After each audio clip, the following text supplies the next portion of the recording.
Focus. Ito yung ano, yung tinatawag na pukpuklo. Seaweed. Seaweed ano, salad. Isa salad ko. Lalagyan lang ng kamatis. Pero hindi mo na siya titimplahan. Kasi maalat naman ito.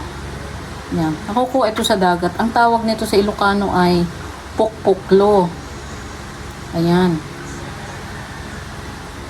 Napaka-sustansya at may malakas ang iodine.